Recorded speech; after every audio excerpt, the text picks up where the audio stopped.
ignition.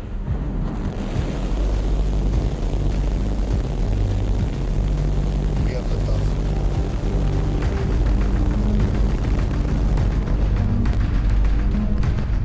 Pitching downrange. Booster and ship, avionics power, telemetry nominal.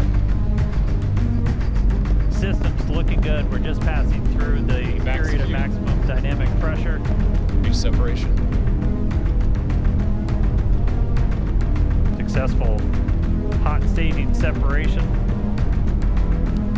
We're not seeing as many booster engines ignite as we expected for boost back, but we are seeing 6 good engines lit on ship.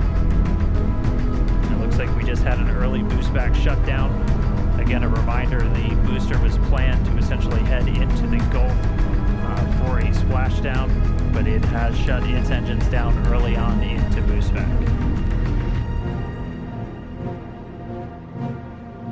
Probably will end up skipping the Raptor relight for today, but it sounds like we should still be on for payload deploy, at least at this time.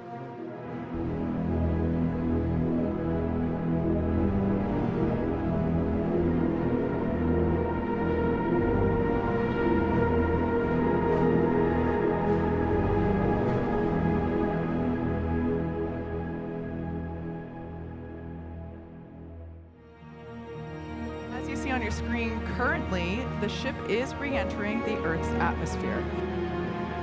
Re-entry is an extremely demanding portion of flight where we essentially have to scrub all of the energy we use to launch the rocket. Ship is approaching the end of the peak heating region. Just heard the call out, getting to the end of the peak heating, so blue ocean and sunlight here. 2 engines lit.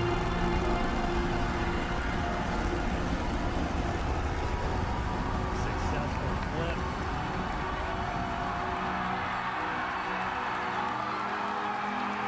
Buoy cam Starship is detonate. landed.